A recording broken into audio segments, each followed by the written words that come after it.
Good morning friends. আজ হচ্ছে শুক্রবার, তো এখন বাজে সকাল 11টা। তো হাতে একটুখানি সময় রয়েছে আর ফোন নিয়ে ঘাটাঘাটি করছিলাম। তো ভাবলাম তোমাদের সাথে একটু কথা বলি। কিছু কিছু জিনিস মাথার মধ্যে খুব চলছে, কারণ ইউটিউবই ঘাটছিলাম, ইউটিউবের মধ্যে কিছু কিছু জিনিস আসছিল সামনে। তো ভাবলাম তোমাদের সাথে মাথায় যা চলছে সেটা নিয়ে একটু আলোচনা করি। অলরেডি রান্নাও বসিয়ে দিয়েছি, তোমাদের কাছে হয়তো ভিডিও চলেও গেছে কালকে। আজকে ডিমের ঝোল এগুলো রান্না করছি, পিছনে গ্যাসে তোমার বেগুনটাও পোড়াচ্ছি। তো এই সব কাজ করতে করতেই আমি ইউটিউবটা ঘাটছিলাম। ঘাটতে ঘাটতে কিছু নিউজ চোখের সামনে বারবার চলে আসছিল। এখন তো একটা নিউজ আসছে, দেখতেই পাচ্ছ। আমি এখানে কোনো ব্যক্তি মানুষ নিয়ে কথা বলতে চাই না, আমি এখানে কোনো বিষয় নিয়ে কথা বলতে এসেছি, মানে বিষয় নিয়ে কথা বলতে চাই আমার চ্যানেলে, যেটা আমার অ্যাকচুয়ালি মাথার মধ্যে চলছে। কারণ আমি যার সম্পর্কে দেখছিলাম তাকে আমি চিনিই না, জানি না। তো রিসেন্টলি ভিডিওগুলো খুব সামনে আসছে, কেউ একজন হসপিটালে ভর্তি আছে, একটা বাচ্চা মেয়ে, এরকমই দেখতে পাচ্ছি।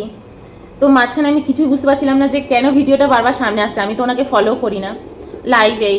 তো তারপরেতে আজকেই আমি সকালবেলা আমি আর অয়ন দেখছিলাম, কালকে রাতেও আমি দেখেছি, অবশ্য মিথ্যা কথা বলবো না, কালকে রাতেও দেখেছি যে কি হয়েছে ব্যাপারটা। কালকে রাত মানে বৃহস্পতিবার রাত্রে। তো আমি আগের ভিডিওগুলো তার দেখছিলাম যে কি কে ইনি, কি বিষয়, কি সমস্যা হয়েছে, এগুলোই দেখছিলাম। তো তোমরাও জানো, তোমরাও দেখছো, আমিও দেখছি তার সাথে। তো এইমাত্র বসে বসে দেখছিলাম আর কয়েকটা কথা মনের মধ্যে খুব চলছিল, তাই ভাবলাম যে এই বিষয়টা নিয়ে একটুখানি আলোচনা করি, তাই আলোচনা করছি।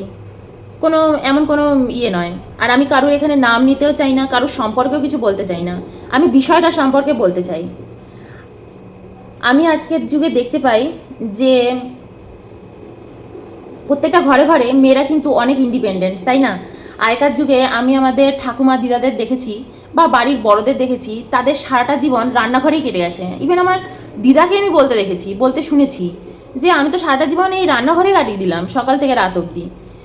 বাইরের জগতে কি ঘটছে চার দেওয়ালের বাইরে গিয়ে কিছু জানিও না, কিছু মানে কোনো জিনিস সম্পর্কে আমরা ওয়াকিবহালই নই। তো এইগুলো আমাদের ছোটোবেলায় আমরা কিন্তু শুনেই এসেছি। মা চাকরি করেছে, মা একজন স্কুল টিচার, আমার মা। তো সেই আন্দাজে আমার মা বাইরে বেরিয়েছে, কিন্তু মাকেও দেখেছি স্কুলে যেতে, বাড়িতে আসতে। কোনোদিনও আমার মাকে শুনিনি যে আমি একজন ইন্ডিপেন্ডেন্ট মহিলা, আমি যেরকমভাবে চলতে চাই আমি সেরকমভাবে চলবো। মাকে এটা বলতে শুনেছি যে আমরা স্বামী স্ত্রী চাকরি করি, আমি চাকরি করি বলে তোর বাবার খুব সাহায্য হয়, দুটো মানুষ ইনকাম করলে পরিবারে অর্থটা একটু বেশি আসে, সচ্ছলতা বাড়ে, আর তাতে আমরা দুজনে বাচ্চা নিয়ে খুব ভালো থাকবো, এটাই। আমি আমার বাবাকে কিন্তু ছোটোবেলা থেকে খুব একটা দেখিনি, তোমরা জানো আমি অনেক ছোটোবেলায় বাবাকে হারিয়েছি, অনেক ছোটোবেলায়, তখন আমি নিজেই ক্লাস 3-4-এ পড়ি, তখনই আমি হারিয়েছি আমার বাবাকে। তো আমি অনেক ছোটোবেলায় বাবাকে মানে হারিয়ে আমি একা একাই বড় হয়েছি মায়ের কাছে। আমি যা শুনেছি শুধু শুনেই বড় হয়েছি বাবার সম্পর্কে। তো মা এটা বলতো যে বাবা নাকি ঠিক করে দিত, মানে বাবা বলতো যে এই টাকাটা এইভাবে থাকবে, এই টাকাটা আমরা খরচা করব না, এই টাকাটা আমরা খরচা করব, তুমি যেটা ইনকাম করো সেটা শুধু জমবে, আমি যেটা ইনকাম করি তার এত পার্সেন্ট খরচা হবে, এত পার্সেন্ট আমরা জমাবো। তো একটা পরিবারের সচ্ছলতা আনার জন্য আমরা দুজনে চাকরি করছি, মানে আমার মা একজন স্কুল টিচার ছিল আর আমার বাবা কিন্তু ইঞ্জিনিয়ার ছিলেন, ঠিক আছে, কেন্দ্রীয় সরকারের আন্ডারে। তো আমি এইভাবেই শুনে ছোটোবেলার থেকে বড় হয়েছি, বা আমি কোনোদিনও মায়ের কাছে শুনিনি যে আমি নিজে চাকরি করি, তোর বাবাকে জন্মদিনে গিফট করব বা পুজোতে গিফট করব তোর বাবাকে। আমি কোনোদিনই মানে এই কনসেপ্টেই বড় হইনি যে আমার মায়ের টাকা আলাদা, আমার বাবার টাকা আলাদা, বা আমার মা বাবাকে কোনো অকেশনে গিফট করে, আমার বাবা মাকে কোনো অকেশনে গিফট করে, আমি কোনোদিনও শুনিনি। তো আমি আমার দিদিভাই তো হস্টেলে থেকেই মানুষ হয়েছে, আমি এরমভাবেই শুনে বড় হয়েছি যে পুজোর সময় এটা কেনাকাটা হবে, এদের দেওয়া হবে, তুমি কি, বাবা মাকে হয়তো বলতো তুমি কি কিনবে তুমি সেটা দেখে নাও, আর আমার জন্য এগুলো কেনা হবে, এরমভাবে পরিবারের জন্য সকলের জন্য কেনা হবে। আবার অনেক সময় বাবা নিজেই চলে যেত, সকলের জন্য সব কিছু নাকি কিনে নিয়ে আসতো, মায়ের জন্য শাড়ি আনতো, নিজের হাতে করে শাড়ি কিনে আনতো।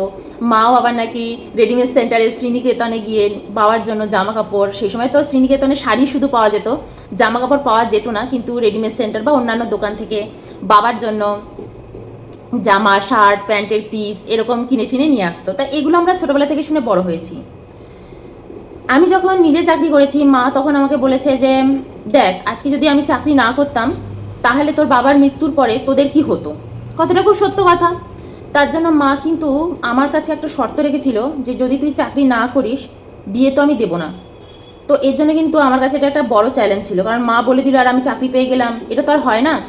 আর আমার মাও কিন্তু চেয়েছিল আমিও যেন একজন স্কুল টিচারই হই, কারণ আমার কাছে এই সুযোগও কিন্তু অনেক বেশি ছিল। কারণ আমার মা এটাও বলেছিল সেই সময়, মা বলেছিল যে তুই ট্রেনিংটা নিয়ে নে, জুনিয়র বেসিক ট্রেনিং সেই সময় ছিল, বলেছিল যে তুই ইচ্ছা করলে এই ট্রেনিংগুলো নিয়ে নিতে পারিস, বা যদি দরকার পড়ে আমিও চেষ্টা করবো যে আমার নিজের চাকরির জায়গা ছেড়ে দিয়ে তোকে চাকরিতে ঢুকিয়ে দেবো। মা এতটা মানে হয়ে গিয়েছিল যে আমাকে মানে মা চাকরি করাবেই করাবে।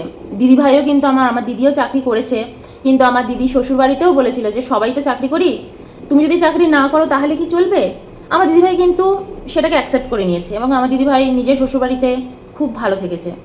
তো আমি ছোটোবেলা থেকে এমন কোনোদিনও শুনিনি, বা আমার এরকম কোনোদিনও ব্যক্তিগতভাবে মনে হয়নি যে আমি যদি আমার নিজের পায়ে না দাঁড়াতে পারি, ইন্ডিপেন্ডেন্ট না হতে পারি, তাহলে আমি যে ছেলেটার সাথে থাকতে চলেছি, ঘর সংসার করতে চলেছি, আমি সেই ছেলেটা আমাকে ঘর থেকে বের করে দিতে পারে, বা আমি রাস্তায় এসে দাঁড়াতে পারি, বা আমার ভীষণ সমস্যা হয়ে যাবে, আমি মানে একদম ডিপেন্ডেন্ট হয়ে পড়বো, মানে আমার অবস্থা একদম কৃতদাসীদের মতন হয়ে যাবে, এরকম কিন্তু আমি কোনোদিন ভাবিনি, মানে আমাদের এই কনসেপ্টটাই ছিল না। কিন্তু মায়ের কিন্তু একটা কথাই ছিল, চাকরি না পেলে দিয়ে দেব না। লাকিলি সেই সময় আমি চাকরি পেয়েও যাই, একটা প্রাইভেট কোম্পানিতে আমি চাকরি পেয়েছি, এবং সেটা খুব বড় একটা কিন্তু কোম্পানিতেই আমি চাকরি পেয়েছি। সেই সময় পরীক্ষা দিয়ে চাকরি পেয়েছি, সেই সময় ট্রেনিংও তারা দিয়েছে। আমি ট্রেনিং পিরিয়ডের মধ্যেই পুরো ছিলাম, 6 মাস ট্রেনিং পিরিয়ডের মধ্যেই ছিলাম, কাজ করেছি 1 বছরের কাছাকাছি, 9 মাসের মতন আমি কাজ করেছি। তারপর আমি বিয়ে করে নিয়েছি। বিয়ে করে তো আর চাকরি করার প্রয়োজনই পড়েনি, কারণ আমরা পন্ডিচেরিতে চলে গেছি, চাকরি ছেড়ে ছুড়ে দিয়ে আমি চলে গেছি, এবং আমার মনেও হয়নি আমার এখানে রেজিগনেশন দেওয়া উচিত। আমি জানি ভবিষ্যতে আমি চাকরি করবোই না, মানে আমি এতটাই নিজের উপর ছিলাম, স্ট্রিক্ট ছিলাম। তো আজকের যুগে দাঁড়িয়ে যত দিন গেছে না, দাঁড়াও আমি একটু আসছি, বেগুন পোড়াটা উল্টে দিয়ে আসি। তো যত দিন গেছে, আমি যত এই যে সোশ্যাল মিডিয়ায় এসছি, আমি সোশ্যাল মিডিয়ায় এসছি 2018 সালেই কিন্তু আমি এসছি। আমার এর আগে 2-3টে চ্যানেল আমি উড়িয়েও দিয়েছি, কাজ করেছি, ভালো লেগেছে, কখনো ভালো লাগেনি, কখনো দেখেছি চলছে না।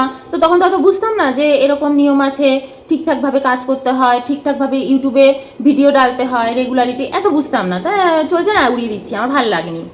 সেখানে আমার 2-2.5 হাজার সাবস্ক্রাইবার হয়ে গিয়েছিল। আমি এগুলো আগেও তোমাদেরকে বলেছি, তাও আমি বলছি, এই কারণে বলছি, এই কথাগুলো খুব দরকার বলার। তো আমার এরকম কখনো মনে হয়নি যে আমি যদি লাইফে না দাঁড়াতে পারি, বা আমি যে যে যে ছেলেটার হাত আমি ধরছি, আমি কিন্তু খুব সমস্যায় পড়তে পারি। তো সেই সময় আমিও যখন বাইরে এসেছি, অয়ন চাকরি করেছে, আমি কিন্তু চাকরি করিনি, আর অয়ন আমাকে কখনো বলেনি যে তোমাকে চাকরি করতে হবে। শুধু অয়ন এটা বলেছে যে আমি তোমাকে ভালো রাখার জন্য সব কিছু করবো, যা আমি দিতে পারবো সব কিছু দেবো, কিন্তু যদি আমার কোথাও থেকে যায় তুমি একটু মানিয়ে নিও। এইটুকু শুধু আমাকে অয়ন বলেছে, আর কিচ্ছু চাইনি অয়ন আমার কাছে। আর আমি অয়নকে একটা কথাই বলেছি যে আমি চাকরি বাকরি করতে চাই না, আমি বাইরে বেরোতে চাই না, কারণ আমি যদি চাকরি করি তাহলে আমি বিয়ে করবো না, একদম ইন্ডিপেন্ডেন্ট থাকবো, নিজের মতন থাকবো, ঠিক আছে, একটা ছোট্ট ফ্ল্যাট কিনবো, বা আমাদের তো ওখানে আমার নিজেরই বাড়ি আছে, মায়ের বাড়ি, তো ওখানে বাড়িটা আরও সুন্দর করে দোতলা করে একদম সুন্দর করে নিজে গুছিয়ে নিজের মতন থাকবো, মায়ের রিটায়ারমেন্টের টাকাগুলো আমি খরচা করবো না, মায়ের জন্য ওটা থাকবে। তো এই ধরনের মানসিকতা আমার খুব ছিল। তবে যখন বিয়ে করি, বিয়ের পর যখন বাইরে চলে যাই, তখন আমাকে অনেকেই বলেছে, হ্যাঁ তুই চাকরি করছিস না, তুই চাকরি ছেড়ে দিয়ে এরকম চাকরি ছেড়ে দিলি, ওখানে গিয়ে তুই একটু চাকরি খুঁজতে পারিস। তো আমি কিন্তু ওখানে চাকরি পেয়েও গেছিলাম অয়নের কোম্পানিতে, তোমাদের যেটা বলেছিলাম যে অয়নের কোম্পানিতে কিন্তু আমাকে বলেও ছিল, আমাকে ট্রেনিং দিয়ে শিখিয়ে আমাকে একেবারে চাকরিতে মানে অফিসে যাতে আমি জয়েন করি। আমি কী করছি বাড়িতে একা একা বসে, অয়ন আমাকে বলেছিল, কিন্তু আমি কখনো করিনি। আর আমাকে তারপর অয়ন আর কখনো ঘাটায়ও নি যে তুমি চাকরি করো, তুমি জব করো, আমাদের পয়সা বাড়বে, আমরা আরও ভালোভাবে থাকবো। কারণ আমি একটা জিনিস অয়নকে বিয়ের আগে থেকেই বুঝিয়ে দিয়েছিলাম যে পয়সা হচ্ছে সচ্ছলতার জন্য পয়সা দরকার, কিন্তু ভালো থাকার জন্য না পয়সার সবসময় দরকার পড়ে না, অনেক পয়সার দরকার পড়ে না। এটা আমার নিজের মানসিকতা ছিল। তো আমি যখন সংসার করেছি, খুব সুন্দর করে সংসার করেছি, ঘর দুয়ার গুছিয়ে নিজের মতন করে রাখা। বা ধরো তুমি যদি একজন মেডকে রাখো, তুমি মনে করো যে আমি ঘরের কোনো কাজ করব না, আমি একদম ঘরের কোনো কাজ করলে আমি নিজেকে মেড মনে করছি, তাই তোমাকে তো ঘরে একজন মেড রাখতে হবে, সে এসে ঘরের কাজ করবে, তার জন্য তোমাকেও তো ঘরে প্রেজেন্ট থাকতে হবে। একজন ঘরে থাকা তো খুব দরকার, তাই না? তুমি যদি আজকে একজন কুক রাখো, একজন মেড রাখো, তাহলে তো তোমাকে ঘরে থাকতে হবে, তাকে তোমাকে দেখাতে হবে যে কোন কাজটা তুমি কিভাবে করবে। তুমি তো তার হাতে চাবি দিয়ে চলে যেতে পারো না। তো আমি তখন অনেকে খুব বলতাম যে আমি ঘরের কাজ করছি, আমি ঘর সংসারের কাজ করছি, কিভাবে টাকা রাখবো, কিভাবে টাকা জমাবো, জীবনে কিভাবে কি করব না করব, সেগুলো আমি সব দেখে নেব, তুমি শুধু চাকরি করো, আর কিচ্ছু তোমায় করতে হবে না। তো আমি এইভাবে যখন জীবনটাকে কাটিয়েছি, আজকে 17 বছর হয়ে গেল, আমার সামনে কোনো বাইন্ডিংস ছিল না যে আমি এটা করতে পারবো না বা ওটা করতে পারবো, ওটা করলে আমার কোনো সমস্যা হবে না, আমার এরকম কোনোদিনও মনে হয়নি।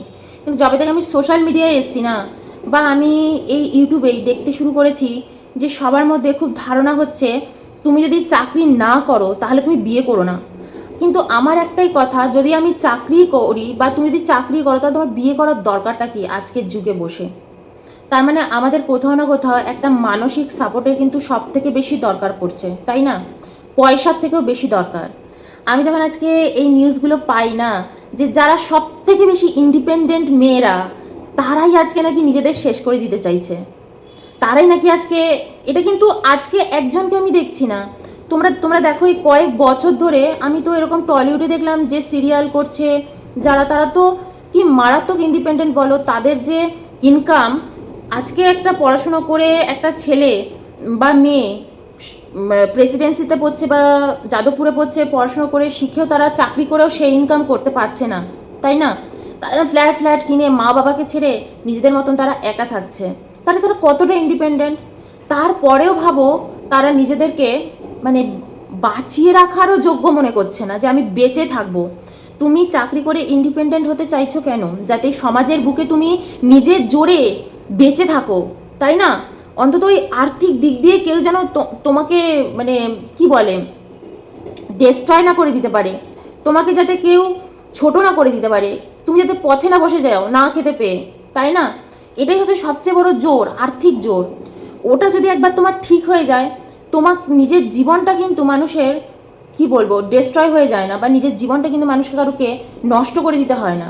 সেখানে আমি যখন দেখি যে তোমার কাছে সব আছে, তুমি একটা প্রিভিলেজ লাইফ লিড করছো নিজের যোগ্যতা, কেউ তোমাকে কিছু বলারই নেই, তুমি তোমার মা বাবার টাকাতেও খাচ্ছ না, সেখানে যখন দেখি মানুষ এই ধরনের কাজ করছে, এত ইন্ডিপেন্ডেন্ট হওয়ার পরেও মানুষ বাঁচতে আর চাইছে না, তখন আমি একটা জিনিস খুব বুঝি, আর একটা জিনিস নিজেও খুব ফিল করি, যে আমি সেদিনও ঠিক ছিলাম, আজও ঠিক আছি। কেন জানো? কারণ আমি সেদিনও মনে করতাম আর্থিক দিক থেকে ইন্ডিপেন্ডেন্ট হওয়ার আগেও না, মানসিক দিক দিয়ে ইন্ডিপেন্ডেন্ট হওয়া খুব দরকার একটা মানুষের। আমার না একদম ভালো লাগছে না, আমি না একদম ভালো নেই, আমি খুব অখুশি, আমি খুব দুঃখে আছি। কেন তুমি দুঃখে আছো? না ও আমাকে না খুব দুঃখে রাখছে, ও আমাকে না খুব কষ্টে রাখছে, আমি না ওর সাথে না খুব কষ্টে আছি, ও আমাকে না সুখ দিচ্ছে না, আমি না এই কারণে ওই জিনিসটার জন্য খুব অখুশি আছি। আমরা নিজেরা সবসময় ভাবি আমাদের অখুশির কারণই হচ্ছে অন্য কিছু, কিন্তু এটা কিন্তু একদমই নয়, জানো? এটা আমি নিজে বুঝেছি। আমি নিজে মাঝে মাঝে অন্যের উপর আগে খুব রাগ করতাম, এটা না ওটা না সেটা না, কিন্তু যত দিন গেছে, যত সময় গেছে, আমি যত নিজেকে সময় দিতে শুরু করেছি, আমি তোমাদেরকে সবসময় বলি না আমি কিন্তু খুব একা একা থাকি, আমি কারোর সাথে মিশি না, কিন্তু একটা সময় এমন ছিল আমি না খুব বন্ধু, মানে মনে হতো আমি একা একা বাঁচছি, এটাই আমার জীবনের সবচেয়ে বড় দুঃখ, আমার কোনো বন্ধু নেই, বান্ধব নেই, কিচ্ছু নেই, আমার সব কলকাতায় পড়ে আছে, এখানে এসে আমার কোনো বন্ধু বান্ধব হচ্ছে না, আমি একা একা বাঁচছি, আমি খুব দুঃখে আছি, আমি একদম সোশ্যাল নই। কিন্তু আমি নিজে দেখেছি, জানো তো, যত আমি সোশ্যাল হতে শুরু করেছি, ব্যাঙ্গালোর এসেছি, এত রকম বন্ধু বান্ধব পেয়েছি, পন্ডিচেরি জীবনটা কিন্তু আমার পুরো একা একা গেছে, খুব দুঃখে গেছে, আমার সবসময় মনে হতো আমার জীবনে কোনো বন্ধু নেই, আমার কোনো বন্ধু হচ্ছে না বলে আমি খুব দুঃখে আছি। যখন আমি ব্যাঙ্গালোরে এসেছি, ব্যাঙ্গালোরেও আমি মোটামুটি নিজের মতন জীবন কাটিয়েছি, সেখানেও একজন দুজন বন্ধু হয়েছে, তাদের সাথে জাস্ট মিশেছি। কিন্তু আমি যখন হোয়াইট ফিল্ডে এসেছি না, আমি যখন এইখানে এসেছি, এখানে আমার এত বন্ধু বান্ধব, এত মানুষের সাথে আমি মিশেছি, কিন্তু যত আমি মানুষের সাথে মিশেছি না, আর যত দিন গেছে, সময় গেছে, আমি নিজেকে নিজে উপলব্ধি করতে পারছি, আমি একটা জিনিস দেখতে পাচ্ছি যে আমি যত মিশেছি না মানুষের সাথে, আমি তত ডিপ্রেসড হয়েছি, আমার তত দুঃখ আরও বেড়ে গেছে। কিন্তু আমি যখন একা থাকতে শুরু করেছি না, অ্যাকচুয়ালি আমি ভালো থাকতে শুরু করেছি। আমি এখন অয়নকেও বলি জানো, যে আমার না তোমাকেও এখন আর খুব একটা প্রয়োজন নেই যে তুমি আমাকে সঙ্গ দাও, আমার এত প্রয়োজন নেই। আমি এখন নিজের সাথে নিজের সময় কাটিয়ে নিতে পারি। ইভেন আমি কিন্তু ইউটিউব বলো, টিভি বলো, কোনো কিছুই বেশি ঘাটাঘাটি করি না। আমার নিজের এই দেখো, এখন আমি তোমাদের সাথে গল্প করছি, এখন আমি টিভি দেখতে পারি, তাই না? আমি তো সারাদিন আজকে টিভিও দেখিনি, কত কিছু চলছে আমি তো কিছুই দেখিনি, কিন্তু আমি দেখুন তোমাদের সাথে এখন বসে কথা বলছি। কেন বলো তো? কারণ এগুলো আমার মনের মধ্যে চলছে। যে তুমি যখন খেতে পাচ্ছ, পড়তে পারছো, জীবনে যা খুশি তুমি কিনতে পারছো, কালকে ইচ্ছা করলে তুমি একটা ফ্ল্যাট কিনতে পারবে, গাড়ি কিনতে পারবে, সেখানে তুমি আজকে নিজের জীবনটাকে শেষ করে দিচ্ছ। যেখানে মানুষ পথে বসে গেছে তার চাকরি বাঁচানোর জন্য, সরকারের চাকরি বাঁচানোর জন্য, নিজের স্কুল টিচাররা বা অন্যান্য সমস্ত যেসব জায়গায় মানুষ কাজ করছে, তাদের একটা চাকরি, একটা কাজ, তারা আজকে রাস্তায় বসে গেছে। তারা খেতে পাচ্ছে না, পড়তে পারছে না, বাচ্চা নিয়ে তারা একটা সময় রাস্তায় বসে বসে ধর্মঘট করছে। কত সমস্যা চলছে। সেখানে তুমি এমন একটা সুন্দর লাইফ লিড করছো যেখানে তোমার নিজের পয়সায় তুমি তোমার ফ্যামিলিকে দেখতে পারো, তুমি কি না করতে পারো, তোমার কাছে এত পয়সা, তুমি নিজেকেই শেষ করে দিচ্ছ। বিকজ তুমি কোনো একজনের কাছ থেকে তুমি তোমার সুখ আনন্দ চাইছো, যে আমাকে এটা দাও, না দিলে আমি নিজেকে শেষ করে দেবো। তুমি দেবে, তুমি আমাকে দেবে, না দিলে আমি শেষ করে দেবো। তাই ভাবতে পারছো মানুষের মানসিকতা আজকে কোথায় চলে গেছে? আর এই যুগে বসে আমরা ইন্ডিপেন্ডেন্ট বলে মানে কোলাহল করে যাচ্ছি যে আমরা ইন্ডিপেন্ডেন্ট হব, তবে আমরা বাঁচবো। বাঁচার জন্য না ইন্ডিপেন্ডেন্ট পয়সায় হলে হয় না, মানসিকভাবেও হতে হয়। ইনকাম করা তো সত্যি দরকার। আজকে যদি তুমি ইনকাম না করতে পারো তাহলে তুমি কি করবে বলো? তুমি যদি চাকরি বাকরি জোগাড় না করতে পারো তাহলে তুমি কি করবে? তোমাকে যদি চাকরি না দেয় তাহলে তুমি ইন্ডিপেন্ডেন্ট রইলে না তো। তখন তুমি কি করবে? তুমি চোখের সামনে দেখবে তোমার বন্ধু বান্ধবরা চাকরি করছে, তারা চাকরি পেয়েছে, তুমি চাকরি পাওনি, তুমি কি করবে? তাই না? আর সবচেয়ে বড় কথা কি জানো, এখন আমরা সবাই পড়াশুনো শিখছি এটা ভেবে যে বড় হয়ে আমাকে কেউ চাকরি দেবে। মা বাবারা হাজার পয়সা, মানে হাজার টাকা পর্যন্ত খরচা করে দিচ্ছে ছেলে মেয়েরা যাতে বড় হয়ে একটা চাকরি পায়। আমার তো মনে হয় যে মা বাবাদের এখন বেশিরভাগ করে টাকা খরচা করা উচিত যে তুমি কিছু করো, আর কিছু টাকা আমি আলাদা সরিয়ে রাখি যে বড় হয়ে আমার ছেলে মেয়ে যেন চাকরির জন্য ফ্যাল করে না ঘোরে, সে যেন নিজে কিছু করতে পারে, সে যা কিছুই করুক নিজে যেন কিছু করতে পারে। তো এটা হওয়া খুব দরকার জানো তো। ইন্ডিপেন্ডেন্ট মানেই হচ্ছে তোমাকে একটা চাকরি জোগাড় করে ফেলতে হবে। তুমি যদি চাকরিটা না পাও, তো সবার আগে তোমাকে দেখতে হবে যে তুমি চাকরি না পেলেও যেন তুমি মাথায় রাখবে যে আমি অন্য কিছু যেন একটা করতে পারি। সবার আগে যেন আমি অন্য কিছুই নিজে করতে পারি, বিজনেস। চাকরি আমার দরকার নেই, কেউ আমাকে চাকরি দিতে পারবে না। তো ইন্ডিপেন্ডেন্ট আগে সেই দিক দিয়ে হতে হবে যে আমি নিজে কোনো বিজনেস করব। তারপর যদি আমি বিজনেস না করতে পারি, তারপর আমি সাইডে একটা চাকরির জন্য খোঁজ রাখবো। কিন্তু সবার আগে না ঘরে ঘরে এখন ছেলে মেয়েদের এইভাবেই মানুষ করা উচিত যে তারা যেন বড় হয়ে চাকরি না খোঁজে, তারা অ্যাকচুয়ালি ইন্ডিপেন্ডেন্ট হয় যে কোনো একটা বিজনেস কিছু একটা করবে বলে। সেটা তোমার যেটা ভালো লাগে সেটা করবে। তোমার যদি সেলাই ফোড়াই ভালো লাগে তুমি সেলাইয়ের দিকে যাবে। তোমার যদি মনে হয় আমি কোনো খাবার দোকান করবে, চায়ের দোকান করবে। আমি এটা খুব ছোটো লেভেলে বলছি, এগুলো তুমি বড় লেভেলেও ভাবতে পারো। ক্যাফে করতে পারো, বড় বুটিক করতে পারো, তুমি নিজে যদি টেলারিংয়ের কাজ শেখো, তুমি অনেক কিছু করতে পারো, তাই না? আমরা এগুলো ভাবি না, আমরা সব কাজকে খুব ছোটো চোখে দেখি। তো আজকে এগুলোই খুব মনের মধ্যে চলছিল যে আমরা সব কিছুতে নিজেদেরকে খুব ইন্ডিপেন্ডেন্ট আগে করব, কিন্তু ইন্ডিপেন্ডেন্ট করার পরেও আমরা কিন্তু অন্যের উপর অ্যাকচুয়ালি ডিপেন্ডেন্টই হয়ে পড়ি। অন্যের কাছ থেকে কিন্তু আমরা সব কিছু চাইছি, ভালো থাকা, তাই না? সুখে থাকা, আনন্দে থাকা, এগুলো সব কিছু অন্যের উপর ডিপেন্ড করছে।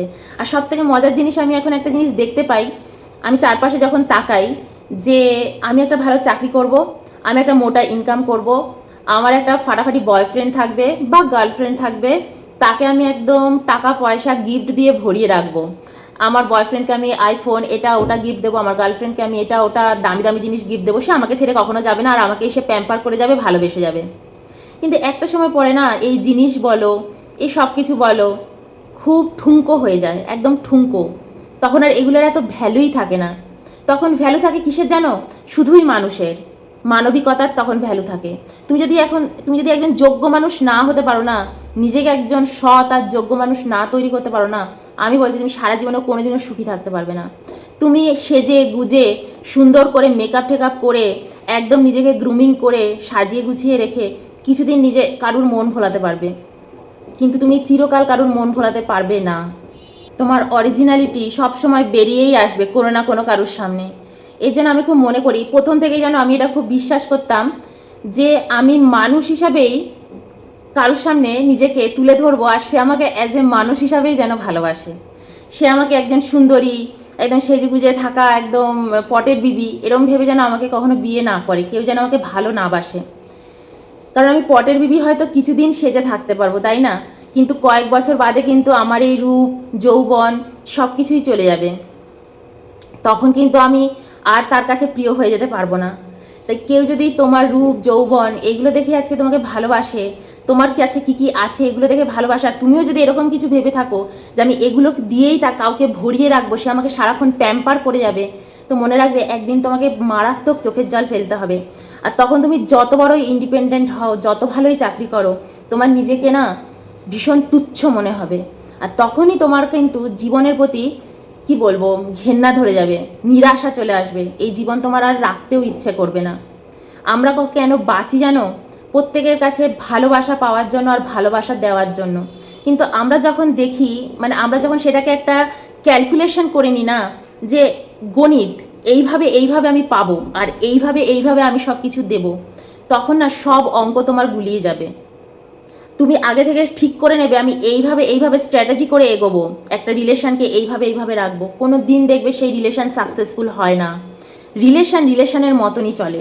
আজকালকার দিনে ছেলেমেয়েরা একটা জিনিস খুব কথা বলে, আমি ভালোটা কি করে চিনবো যে এ আমার জন্য উপযুক্ত, ও আমার জন্য উপযুক্ত নয়, আমি এটা চিনবো কি করে, আমি এটা জানবো কি করে? দেখো, একটা ভিডিওতেই তো আমি সব কিছু বলতে পারবো না, তবে হ্যাঁ এই বিষয় নিয়েও আমি হয়তো একটা সময় তোমাদের সাথে আলোচনা করব।